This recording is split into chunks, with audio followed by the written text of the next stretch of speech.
Okay, so I want to give some advice here. So I want to talk about something really important, and I want to keep this video really short because I've just had 6 straight hours of tutoring and my voice is dying. Okay, so here I want to talk about time limits, okay, for the GMAT. Of course, we all know that there are certain times allocated to each question type, okay? And there's a problem with the official times. I mean, it's not that they did it wrong, but some people don't understand what the official times mean. Of course, we know that we have to, if we want to have a good preparation, we have to take tons of quizzes and do them in under the time limit, right? So these are the official times here, okay? We all know them.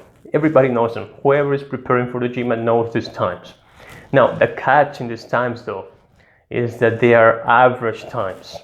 So the GMAT itself is admitting that these times shouldn't be applied to all the questions, okay, only to the average questions. Which ones are those average questions? Of course, intermediate questions, okay, those are the average questions.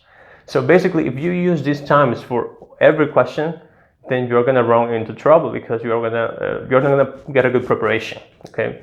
Preparation is going to be unreal, and by the time you take the exam, you're gonna pay the consequences. So what I recommend that you do is to use these times here that I've prepared. These are the times I give to my students.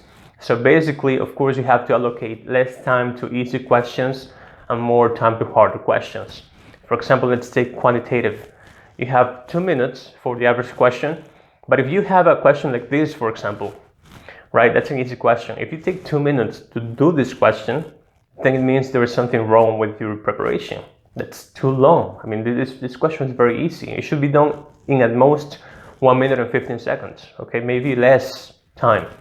So the same thing goes for this, right? If you have a question like this one, which is a hard question, and you do it in under 2 minutes, then props to you because that's very difficult. Most people can't, okay? So that's something a little unreal. So most of the time for a hard question like that, you're gonna have to spend more time, maybe 2:30, 2 minutes and 45, maybe even pushing it to 3 minutes, okay? So that's the thing here. We have to consider the different levels for each question, easy, intermediate, and hard, and practice accordingly. So that's why I recommend that when you take quizzes, take by levels.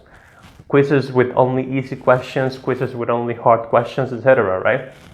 So you can allocate the right amount of time. And then you're gonna notice, if you haven't been practicing this way, you're gonna notice that when you take your quizzes for easy, with these new times, maybe you won't finish the exam. And then you know that there is something wrong. At least you identify a problem because your theory might be off. You might not be going through the right splits. You might not be using the right kind of formula, etc. You see, so those are things you have to adjust. But it's important that you start taking these levels into consideration and giving different times to different time limits to different types of questions and levels. Now, one question I do want to answer beforehand, though, is when I present this to my students, some of them ask me, Rod, you know that the GMAT exam is a CAT. And that's true. The GMAT is a CAT exam. And as you start answering better and better, they will give you only harder questions, right? So it could be if you are perfect in the exam, the only thing you'll be receiving is hard questions by the middle of the exam. So how are you going to cope with the score if you get only hard questions because the time limits for the hard questions are over the average? So my answer to that would be that's not a problem, okay? Because let's say you're taking quantitative, 31 questions, 62 minutes, all right? And by question 25, you've had almost a perfect exam, okay? And you've answered everything correctly, and you're receiving only hard questions, which means that you don't have any problems with easy questions or any problems with intermediate questions, okay? You've almost had a perfect exam so far. And then you're running out of time, and that's going to happen. You are not going to be able to cope with the time because these hard questions require more time. Okay, but by that time you already have a really high score. Okay, your score has already been set. It's huge. It's very high.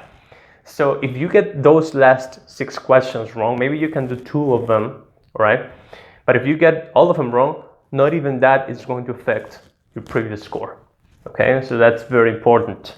something to consider. So if you do this for quant and for verbal, and you start answering everything correctly, and at the end you run out of questions when they are giving you only hard questions, you're gonna get over a 700 easily.